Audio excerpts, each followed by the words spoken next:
everybody. It is Saturday morning. It is bright and early, 9:04 a.m. You are listening to K-Talk Radio, 1640 a.m. This is the show, Utah Home Sweet Home, and I am your host, Yoshi Shiraki.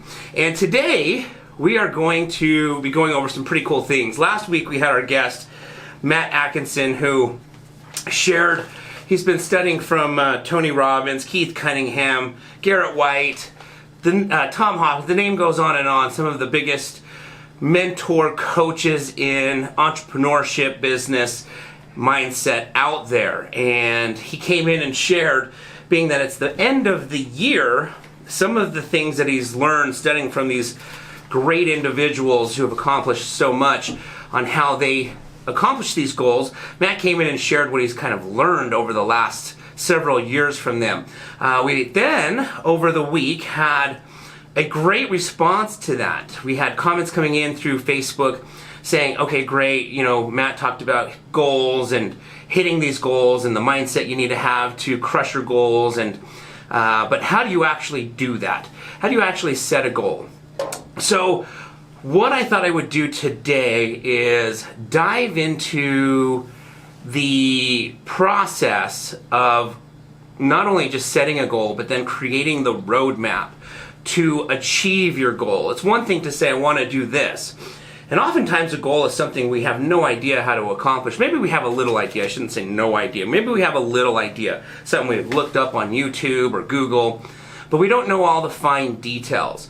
And there's a lot of intricacies that one will need to know to be able to achieve these goals and to achieve the path to achieve these goals and map out how to exactly do it. And so I thought what I would do today is just kind of share this process. I belong to a local real estate mastermind that was created by a doctor, and it was actually really smart of him. He wanted to get involved in real estate investing, and he thought, you know what better way to learn than create a mastermind full of real estate investors. He was a full-time doctor, but wanted to start diving into buying investment properties, flipping houses, all of that good stuff. So he invited a bunch of different full-time, real estate investors that basically make their living and do this on a regular daily basis. He invited a lot of these real estate investors into this mastermind, myself being one of them. And we meet every month and we talk about, what we're all doing and, if we have any kind of hiccups. And then, of course, we've got a bunch of people that may have already had that hiccup before experience, and then we can share and mastermind and basically help each other keep growing. It's so extremely important and so extremely helpful. Whatever industry you might be pursuing and whatever goals you might have, if you can create a mastermind of people that basically have success in that industry already, just like this doctor did, you can learn from people that are way ahead of you in what you're trying to accomplish. So there are people that own self-storages in this mastermind. There are people that own strip malls in this mastermind. There are people that develop single-family houses. There are people that develop big apartment buildings. There are people that just fix and flip houses. There are people that will, what they call wholesale houses. There will be people in this mastermind that are expert landlords. So there's an array of all these different investors in this mastermind that all have a different experience, and when we all get together and chat, it's extremely, extremely helpful. There's some in there that are lenders, they loan money, so it's phenomenal to get together with all these minds because it basically helps you grow. Now, the reason I'm sharing all of that is because December, we meet, off the top of my head, I think it's the first Thursday of every month. It's automatically programmed in my phone, so I just know when to show up. But I believe it's the first Thursday of every month. So when we met this month already, what we basically did is talked about, through the mastermind, what everybody's goals are. And one thing that's nice about doing that is it kind of now holds you accountable, because all these other different individuals now know what your goal for 2020 is. And so, in January, February, March, when those months roll around, 2020, they can follow up with you and say, hey, how are your goals going? And if you haven't done anything, then it's kind of an embarrassing conversation to say, well, I'm completely dropping the ball. I haven't even done anything. First quarter's done and I haven't started, right? So accountability is also another important piece to achieving your goals, and that's the nice thing about this mastermind is we have that accountability amongst each other, but also the help of everybody's mind.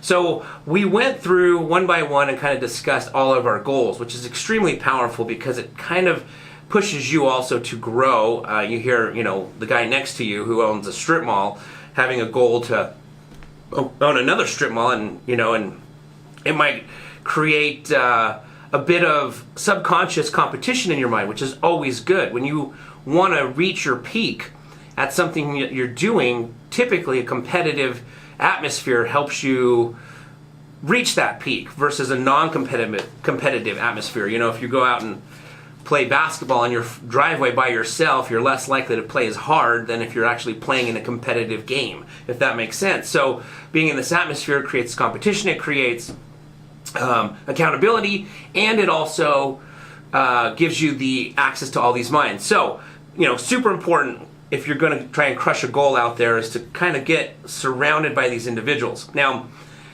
at the end of every year, I also do a goal-setting dinner with a few of my friends, and actually that's what we're doing tomorrow, believe it or not, ironically. So there's an attorney who's a real estate attorney. He's a real estate investor. He comes. We have a land developer who's part of this dinner. We have an apartment building owner, apartment building developer and owner, and myself. The five of us meet every year. We have consistently done this for the last 6 years, where we go out. Typically it's for sushi. We go out for a sushi dinner in December and we discuss our goals on a more intimate setting. It's not really quite the mastermind setting, but it's more of an intimate dinner setting, smaller group of guys. And we share with one another all of our goals. We ask each other how did it go over the last year, because we had this same dinner and conversation last year. And we basically can share where we excelled throughout the year and where we had our struggles. And the nice thing about that is every year we get better and better at hitting our goals. But one thing we all have in common amongst all the guys in the mastermind, amongst these guys, this separate group of guys that I go to dinner with once a year, is that we have a plan. It's a plan. It's a map, basically, to reach your goal, right? It's one thing to say, I want to buy a 10-plex. And have that as your goal in your head. But if you have no roadmap on how you're going to buy a 10-plex, you don't know how you're going to find the financing, you don't know if you're going to have to raise money, you don't know if you qualify for a loan, you don't know if you're going to have to go get investors, you don't know what neighborhood the 10-plex would even be good to buy in based off of the rental income that will come in, based off of your mortgage payment that you'll have to make every month, and maybe your negative $3,000 a month in cash flow, which would be horrible, versus positive cash flow. If you don't know all these steps, then just having the goal of buying a 10-plex is going to be probably something that you'll procrastinate and not ever accomplish anytime soon. You'll just kind of play it by ear. They say if you play it by ear, it probably will never happen. Unless you set it and play it by a plan, then most likely you're going to struggle achieving that goal. So, let me give you an example here. I pulled this up on Google Earth last night. Here's how I like to break it down. Let's just say you live, or you had a goal. You're in Toronto, Canada. Whether you live there or you're just visiting there, you happen to be in Toronto, Canada. And your goal is now to get to Panama City. Okay, so you're going to go all the way to Panama, but then you're going to go to Panama City. But if you wanted to take your goal and refine it even more, you would actually have an address in Panama City of somebody's house, or wherever your destination is. You're not going to drive to Panama City and then not have a final destination. So whatever, let's just say it's a friend who's going down there for vacation and he wants you to meet him, but you're going to drive your car from Toronto, Canada to an exact address in Panama City, okay? We'll call it 1234 House Street in Panama City. Now, is it possible that if I put you in a car in Canada, Toronto, all the way on the East Coast, and said, I would like you to drive to Panama City, to 1234 House Street in Panama City, but you don't get to use any maps. No Google Maps, no Siri, no Alexa, no GPS. You're just going to figure out how to get there, right? And in your head, you know, okay, I'm all the way east. I need to start going north, or excuse me, I need to start going west, and then I need to start heading south towards Mexico because Panama City is below Mexico. So is it possible you could get there? Sure. Can you imagine how many wrong turns you would make? I mean, you'd jump on the wrong freeway, drive for hours and hours, and then you would get out at a gas station, fill up, and ask the attendant, excuse me, do you know if I'm heading in the right direction to 1234 House Street in Panama City? I mean, that person's going to have no idea what you're where you're going. And here the goal is Panama City, right? That's the goal. We know the goal in mind. Knowing the goal in mind, though, as you're going to see here, is not enough. We have to have a map to get there. So you're going to get out of a gas station and say, hey, listen, I'm trying to head to Panama City. So I think a good idea would be to head in the direction of Mexico. Do you know if I'm in the right direction? Well, from Toronto, the very first state that you're going to enter into the United States when you make it, when you cross the Canadian border is Michigan. So let's just say you drive from Canada and then you enter the U.S. and the first state that you enter is Michigan. And then you're going to go into some gas station in Michigan and say, hey, listen, I'm just curious if I'm on the right direction to Mexico. Panama City is my final destination, but I need to get towards Mexico. I don't know what other states that I'm going to be driving through, but do you know if I'm in the right direction towards Mexico? They're probably not going to know, and you're going to get a lot of bad advice along your way from people who've not been down the path that you're trying to go down. And they're going to tell you, yeah, I think you need to head south, so you should go down this direction. Well, then you're going to fill up your car, you're going to get in it, and you're going to drive to the next until your tank runs out, and you're going to drive to the next gas station, and then you're going to ask the same question because you want to make sure you're heading in the right direction. And that individual is going to tell you, I think you got some bad advice. I think you really need to go back 4 hours and then take this freeway because really, if I'm not mistaken, your next state should probably be Indiana, right? Which is true in this particular case. I literally Google mapped last night how to drive from Toronto, Canada to Panama City. So now you've lost 4 hours that you now have to drive back 4 hours, and you just lost an entire day of driving because now you've lost 8 hours. And you got some bad advice along the way, and now you are probably further from your goal today than you were yesterday, if that makes sense. So it's so important. That right there, we get a lot of bad advice. We ask people for advice on stuff that we're trying to accomplish that they have never accomplished. Rule number one, mistake number one is don't seek advice from people who actually haven't accomplished the path that you're trying to get down, right? Maybe they've accomplished part of the path, and so you'll listen to that part, but they haven't gone all the way. Okay, so just so you guys know, this is how it kind of looks. Now, this is not city to city. Who knows how many cities you need to drive through in Michigan? But this is just state to state, right? So there's so many opportunities for wrong turns. So from Canada, you're going to enter the U.S. and you're going to enter Michigan. From Michigan, you'll drive through Michigan to Indiana. Through Indiana, you'll end up in Illinois. After Illinois, you're going to end up in Missouri. After Missouri, you'll end up in Arkansas. And then after Arkansas, you'll end up in Texas, which is the last state in the United States before you get to Mexico. Now, once I got to Mexico, I didn't bother going state to state. The U.S., I went state to state, but I didn't go city to city. Once I got to Mexico, then I'm just going to share with you country to country. So within Mexico, there's going to be another 10 states that you're going to drive through probably to get down through past Mexico and all the cities in between. And then once you get to Mexico, these people don't even speak English. And then you're going to be taking advice from the guy at the gas station who speaks a different language than you do. It gets worse and worse trying to achieve your goal. But once you get to Mexico, then the country you're going to drive through next is Guatemala. Then the country after that is Honduras. Then the country after that is El Salvador. Then the country after that is Nicaragua. Then the country after that is Costa Rica. Then after Costa Rica, you'll finally get into the country of Panama. But now you're in Panama, now you need to figure out how to get from the border of the Costa Rican-Panama border to Panama City. And once you get to that city, you now have to find the exact address. Again, taking advice from people who don't even necessarily know this path. So you can imagine how exhausting this road trip would be if you couldn't use your GPS, right? Now, here's the beautiful thing. if you did have a mentor, if you did have a business plan, if you did know somebody who's already been down this road before, who can tell you exactly how to get there, a GPS or somebody who does this road trip regularly, if you were to do it according to the way Google Maps shared, it's an 88-hour drive. Okay, so an 88-hour drive, if you wanted to achieve this goal in 11 days, let's just say you've got a goal for 2020 that gives you, till December 31st of 2020 to achieve this goal. You got to work backwards. So if you know the deadline that you want to hit your goal by, from there, you now have to work backwards. So according to Google Maps, if I drive on the path that Google Maps shared with me last night, it's an 88-hour drive. Well, if I told myself, listen, I want to do this drive in 11 days, that means I have to drive correctly. I can't make a wrong turn. I have to drive correctly for 8 hours a day.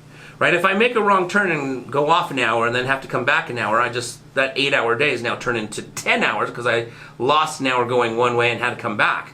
So you can see the importance of having the exact roadmap before you even start to achieve trying to achieve your goal, if that makes sense. So let's just say then, of course, you didn't want to do it in 11 days, you wanted to do it in less, then now you can work backwards and realize, okay, now I need to drive 10 hours a day, not 8 hours. Or maybe you want to do this drive in 30 days. Okay, 11 days is too fast and you want to enjoy the drive and enjoy the scenery and enjoy each state and country that you're going through. Then you don't have to drive 8 hours a day. You can drive significantly less if your goal is to achieve this in 30 days. But here's the beautiful thing. If you know your final destination, you know how long it takes to get there because you've created a map versus just getting in a car in Toronto and trying to figure out how to get to Panama City, then you can work backwards on how much you need to work every single day to achieve that goal. So I'm going to give you an example of something that I recently did. At the age of 39, let me back up a little bit here. I grew up here in Salt Lake City, and my dream as a high school kid was to play football for the University of Utah. And my father had different ideas. He wanted me to follow the footsteps of him. My dad owned probably at the time, and for a long, long time, and arguably until he retired and sold it, one of the most successful hair salons in the state of Utah. Now, my father's from Japan, my mom's from Mexico. They immigrated to the United States and they immigrated to Salt Lake City. Kind of a cool story. When my dad came from Japan, he came, back in the early 70s, and he took a boat here. It took 30 days from Japan to the U.S. on a boat, and he came with $200 in his pocket. And when he got to the U.S., he only had $200. He was able to accomplish quite a bit. He started a successful business, like I said, probably one of the most successful in the state of Utah in that industry. Worked really hard, worked really long, bought some real estate along the way. That was actually my introduction to real estate. And I was able to put my sister through college, me through my education, and I'm proud of him. He did well.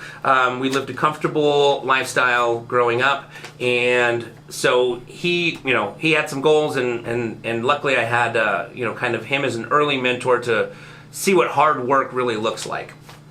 Now, however, having said all of that, once I graduated from high school, he wanted me to keep pursuing his goals, not my goals. And so what that meant is when I graduated from high school, you graduate, I believe graduation was June, like the first week of June.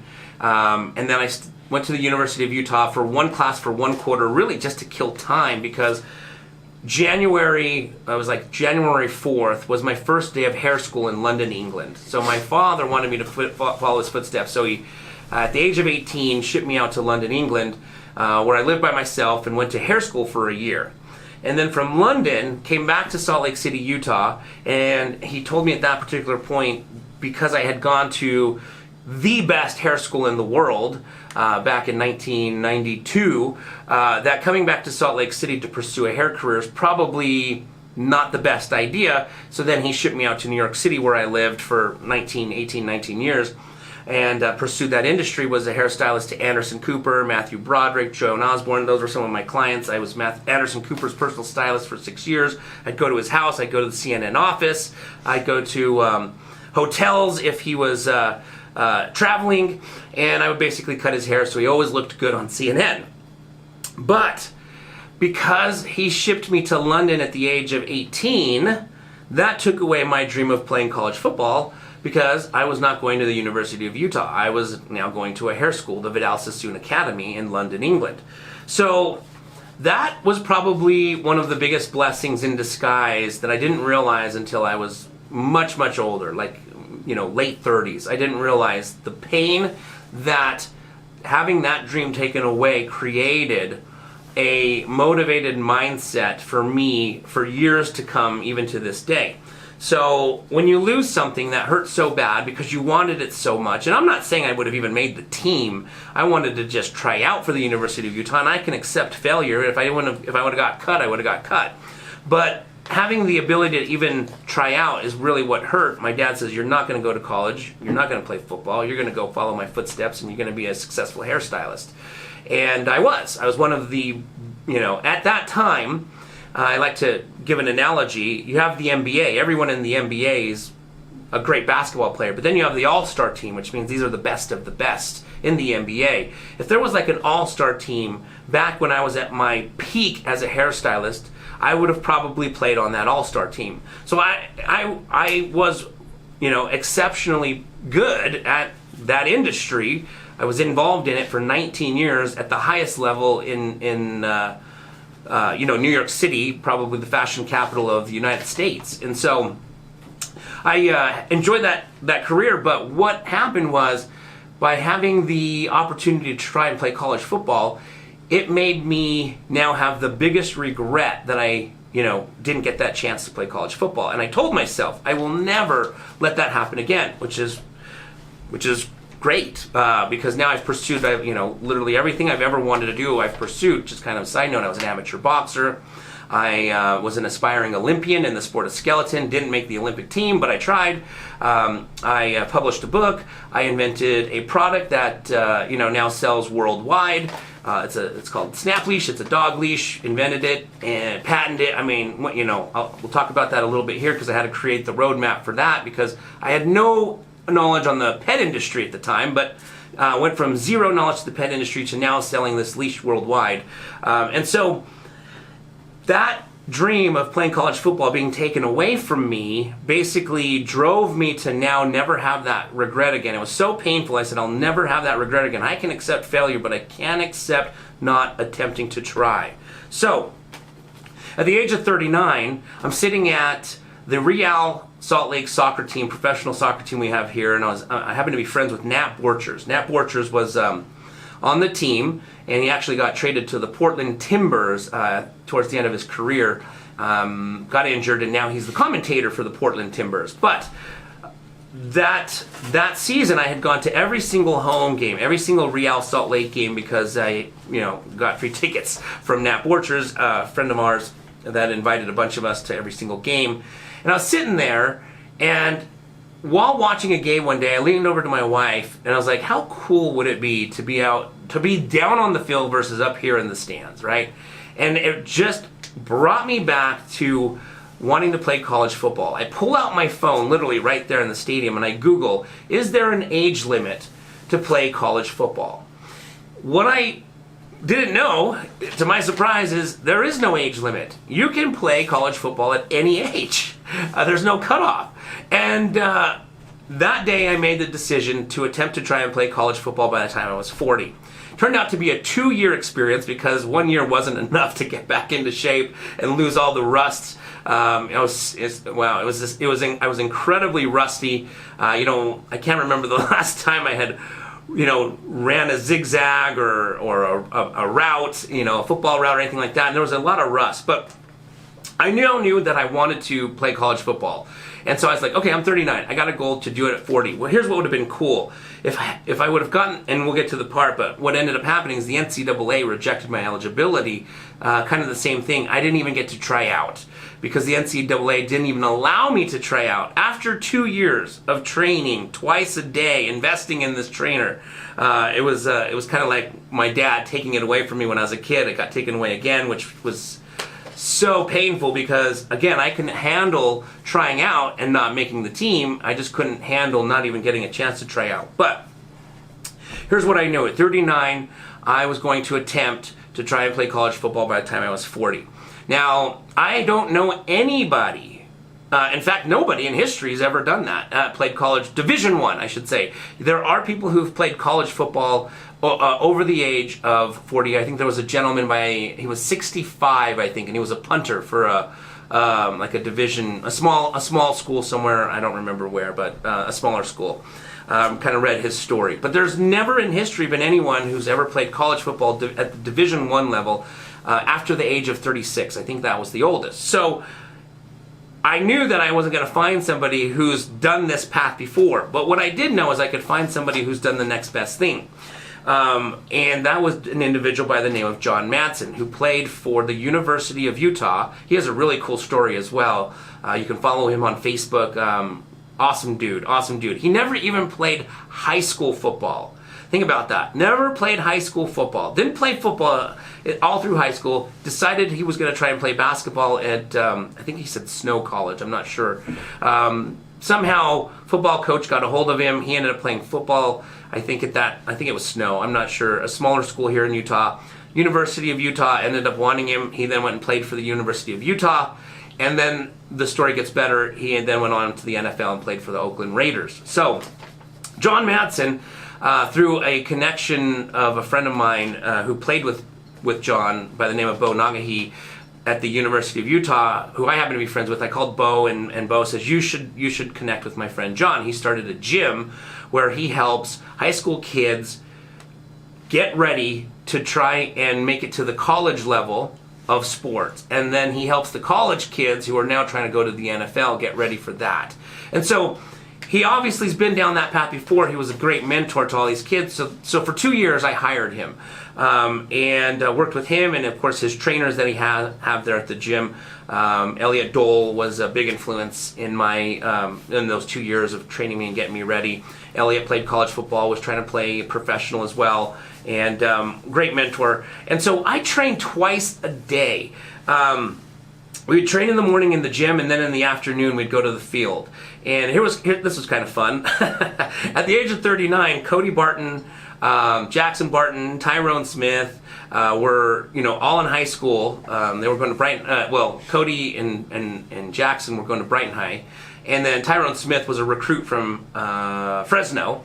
And then I was training with these kids. Here I'm a 30, 40-year-old man training with these kids that could be my children in the gym with them, and then on the field, and I'm running routes. Now, fast forward 4 or 5 years later, Cody Barton, Jackson Barton, this year, they graduated from the U of U last year, this year are playing in the NFL. Tyrone Smith is still playing at the U his last senior year. There's a gentleman by the name of Tango who would also come train with us, and he just wrapped up his University of Utah football career and was trying to go pro, and then went on to play, I think, arena football. So I was training with a lot of these kids that have gone on to play professional football, but I was like old enough to be their father. But I was training with these kids twice a day. We would meet in the morning in the gym, and then in the afternoon we'd meet on the field and run routes. So I knew my end goal was to play college football for the University of Utah. But I had to create a map on how that was going to happen, and there are a lot of things that were side things that had nothing to do with actual football. So one of the things that I was going to have to do to be able to play college football at the University of Utah is I was actually going to have to be a student at the University of Utah. So I had to enroll and I had to first get accepted. So here I am training for 2 years, and at some point I now actually have to enroll into the University of Utah, and I was literally praying that the school would accept me. I had to fill out their whole application and why I'd be a good student and all that good stuff. So then just to play college football, I knew I had to have a trainer, train twice a day, get in shape, get ready. But I also had to apply for the University of Utah. Got accepted. I was thankful. So now all I had to do now at this particular point was get my eligibility with the NCAA cleared.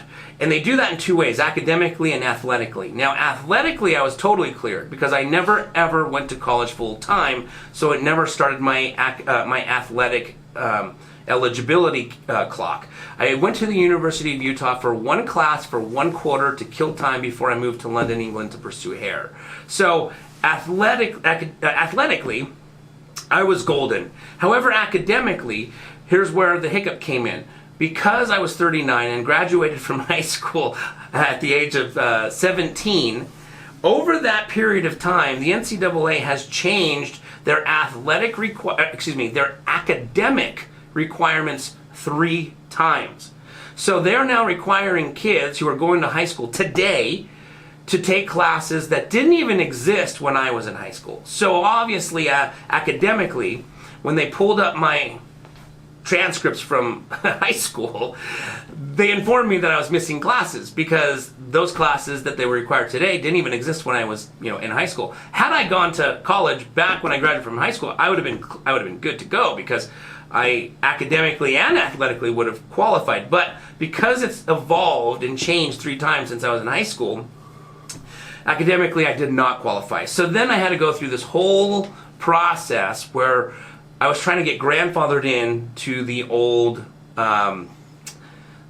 academic rules. I remember asking the gentleman, what classes would I need to take? Not that I'm going to go back to high school at 41 years old, but I was curious at that point, what classes do I need to take right now to make it academically, to make me academically qualified to play in the NCAA?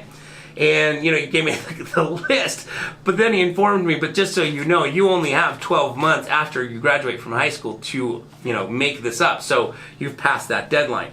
So the NCAA basically became the uncontrollable roadblock that inevitably was the cause of my failure in that goal. And oftentimes we'll have that, right? If you think about it, let's just say you had a goal to drive from Toronto to Hawaii. You could go in your car from Toronto all the way west, but the minute you hit the point of the southern tip of California, or maybe if you want to go lower into South America, there's going to be a point where you have an uncontrollable instance that's going to basically create that goal from happening, right? You're not going to literally be able to drive to Hawaii from the U.S. to, or from the mainland of the U.S. to Hawaii. The ocean's going to be your uncontrollable reason for failure. Well, for me, my uncontrollable reason for failure back then was the NCAA. I fought the NCAA for almost 3 months and unfortunately didn't win. I was very confident that I'd be able to talk them into figuring out a way to grandfather me in, but at the end of the day, they just wouldn't do it. So, you're going to have goals that you're going to set that sometimes out of your control may be difficult or impossible to eventually hit. But what I knew is the best way to achieve that goal was to create a roadmap and to find mentors who can lead me and guide me down the way, like John Madsen, like Tango, like Elliot Dole, some of these guys that I trained with who then mentored me along the way while I was training with them. So that was one example of how I had a goal, I created a roadmap, I had a time frame. Unfortunately, that time frame didn't happen from 39 to 40. I had to, I still realized that at 40, I was not ready to compete with, at that level, and I could gauge that by the kids I was training with. So I had to, that's why I took it to a 2-year process till I thought I was ready to then, attempt to do that thing. So sometimes the goals get pushed back. I'm going to give you another example. I've got a friend by the name of Houston who's sitting across the table from me, and we were having a good conversation. And I really resonated with this conversation because for 18 years I was also an aspiring actor in New York City. So while I lived there, I was also a hairstylist. I also, that's where I invented the dog leash, inspired by the lifestyle of New Yorkers. You can check it out at snapleash.com. But I was also in the film industry for a good 18 years as an aspiring actor. Did a lot of work, but not enough that obviously paid the bills. So Houston and I were kind of chatting. I like to call it masterminding. The other day we were driving, and he has a goal that he wants to shoot a feature film in 2020. Now, Houston knows more about this industry than I do, so I'm not going to act like I know about it. But what I do know is how to create a roadmap to figure out how to do it. I didn't know how to play college football, but what I did know is how to figure out a roadmap by hiring the right people to figure that out for me. So, one of the things that Houston is good at, his strong points, is definitely going to be videography, filming, writing, acting, creating the actual movie. But in the conversation, he shared with me that where his weakest knowledge in the film industry is the finance part. How do you raise the funds to now actually create the movie, right? Movies aren't created for free.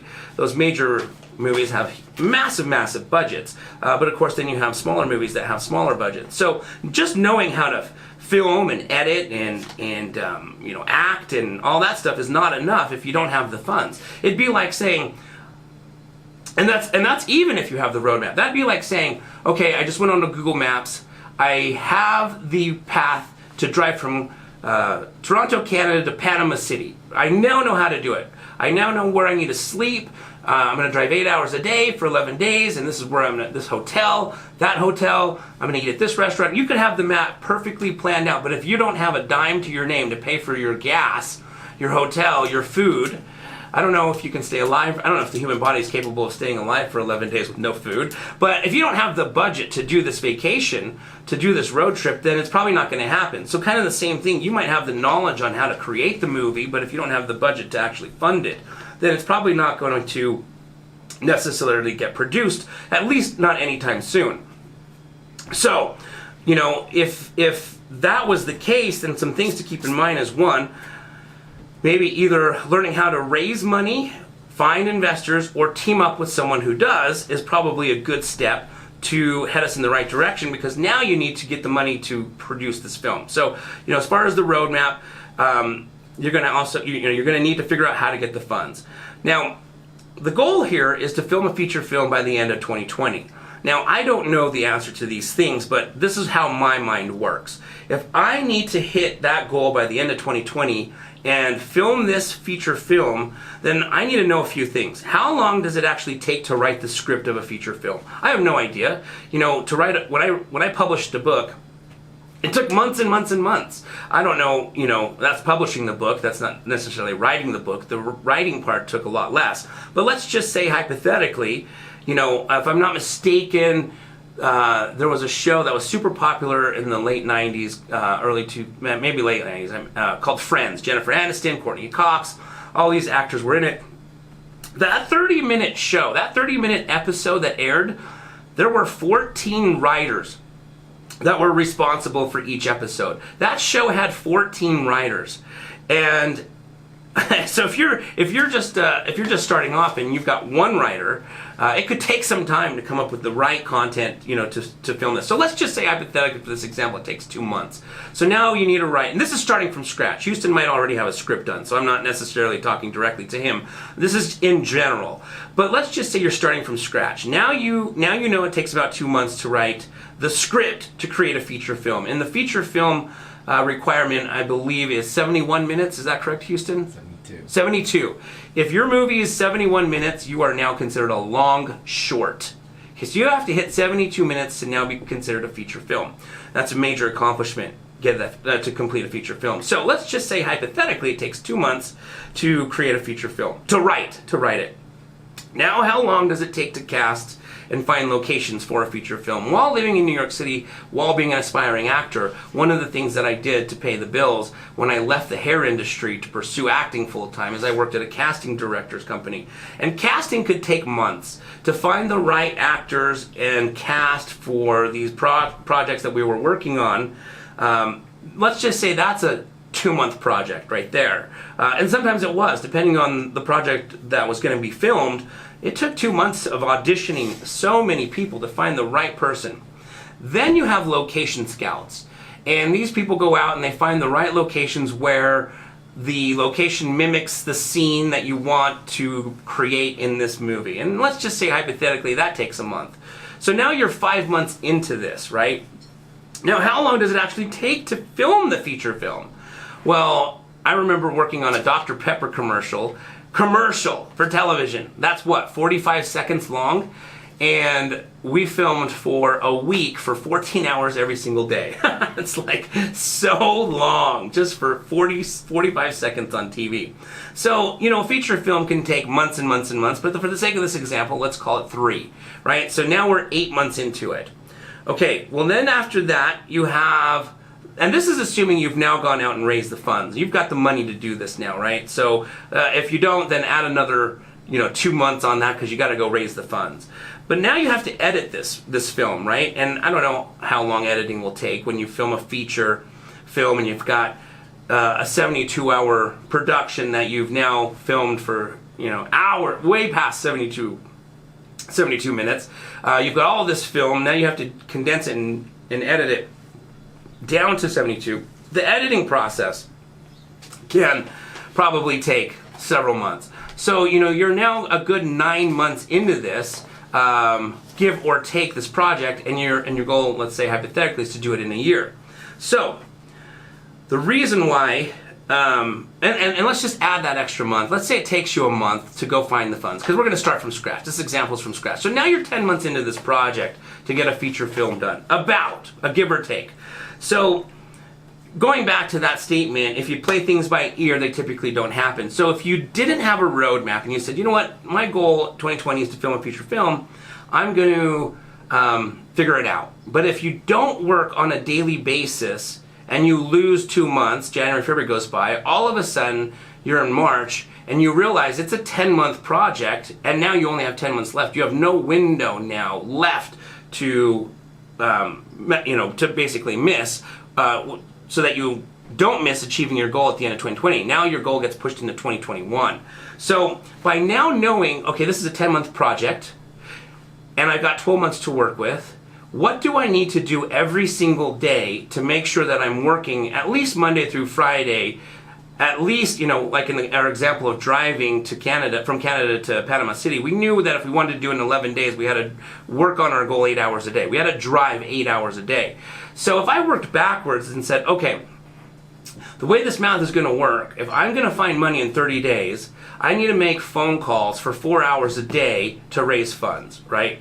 And so I'll jump on the phone for 30 days, Monday through Friday, so about 20 days. I'm going to jump on the phone for 4 hours a day and raise as much money as I possibly can for the first month, right? But now I have a goal, my roadmap. Now I know that I'm going to go from Toronto to Michigan, and I don't have to figure out which road I'm going to take. I mapped it out 4 hours every single day on the phones or working with somebody who's going to take that, part of the project for me, which if they do, then then that helps me gain that month back. Now I know the next step, from Michigan to Indiana in this particular case is getting the script written hypothetically. And let's say that's two months. And if that's a 2-month project and writing a feature film takes longer than that, then you might now know you may need to hire more writers, kind of like Friends. They're producing all these shows and they, it was like one of the best shows out there. They hired a lot of good writers, not just a couple, but a lot. So you might now realize, okay, if I'm going to hit this goal and write this feature film, write the script in 3 months or less, I need to now hire 3 writers or get 3 writers involved, whether they're going to write, get paid or do it to be part of the film. So from here, you're now working backwards to now be able to achieve the roadmap that's going to help you make that goal in 2020, by the end of 2020. So I'm going to take this to one more example because this is a real estate show.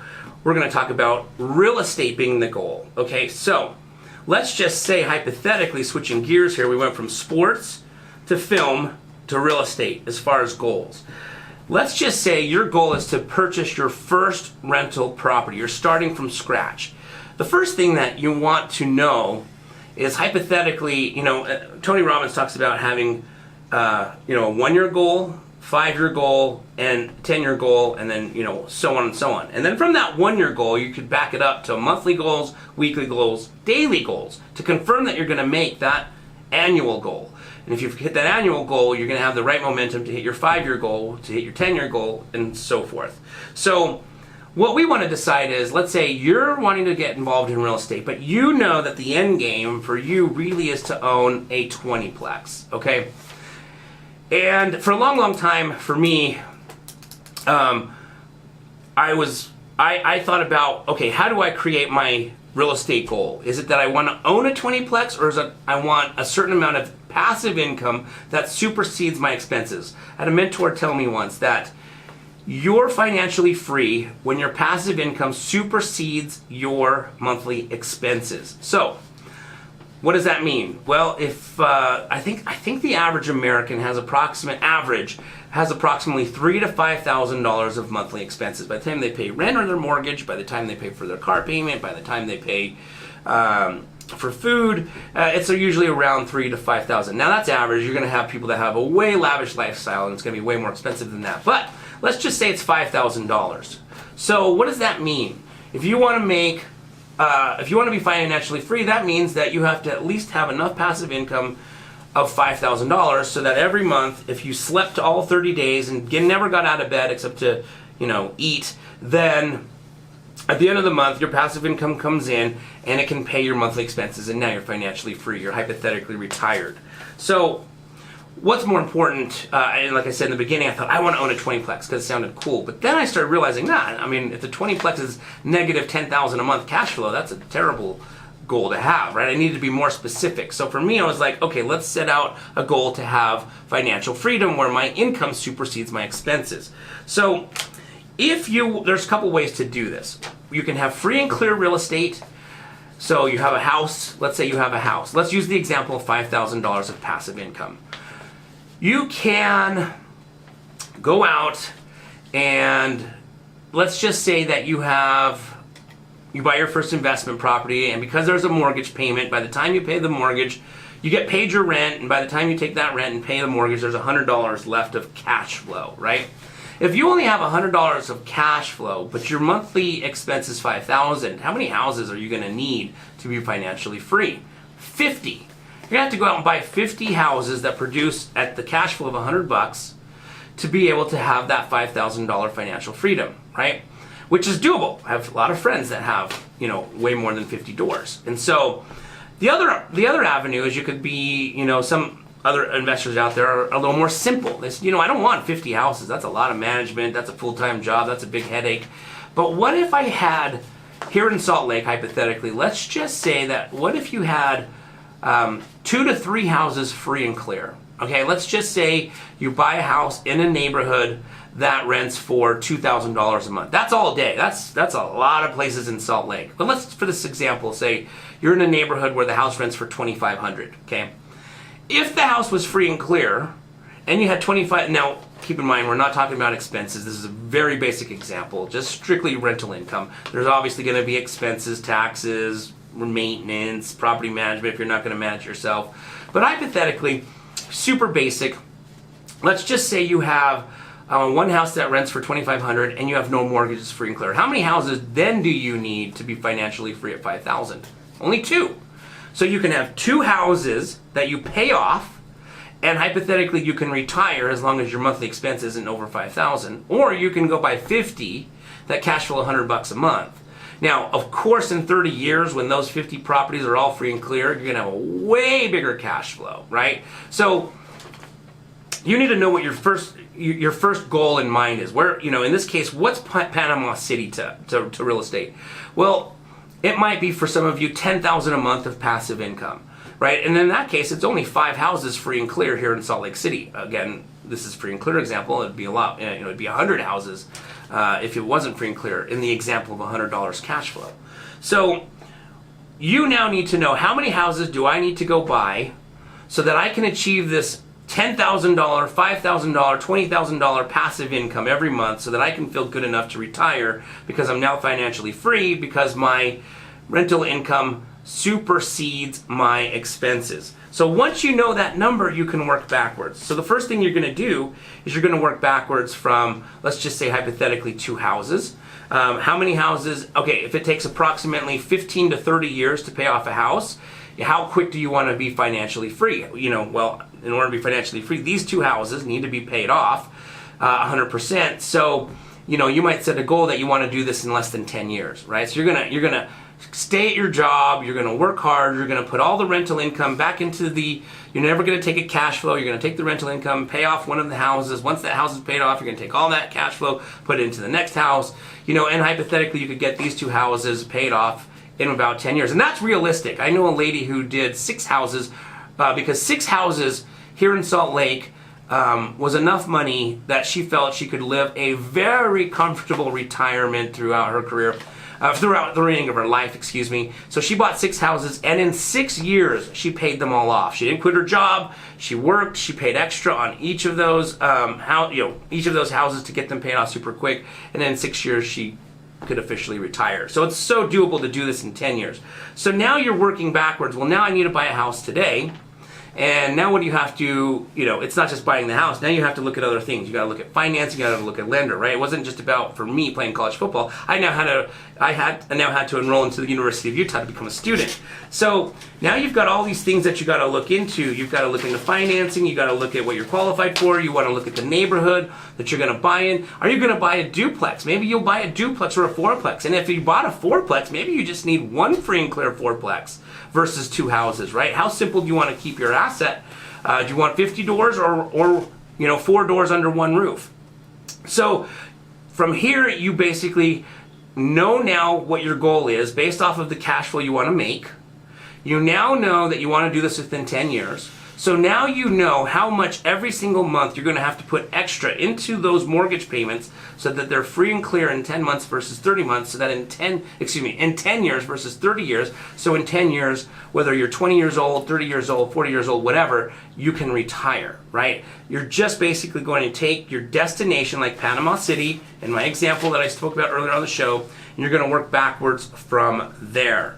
So what I suggest is there's a couple ways to do this. You're either going to have a map of how to do this that you're going to have researched like I did on Google Earth. I came up with a map from how to drive from Toronto, Canada to Panama City, or you're going to have a mentor who's already done this process before. So my recommendation, we have to wrap up the show here, but my recommendation is, depending on your budget, if you have the ability to pay for a mentor, pay for one and pay for if they're good, keep them happy by paying them well, because they'll continue to help you. If you don't have a budget, thankfully we have the internet. We can research tons and tons of information to create this roadmap. So my recommendation is to do either one of those 2 things before the end of the year, so that in 2020 you're starting off fresh on that first day of January to crush and kill your goals for that year. All right, guys. Well, that is the end of the show. Again, this is K-Talk Radio. You're listening to Utah Home Sweet Home. I am your host, Yoshi Shiraki, and I wanted to thank you so much for listening in, and enjoy the rest of the day.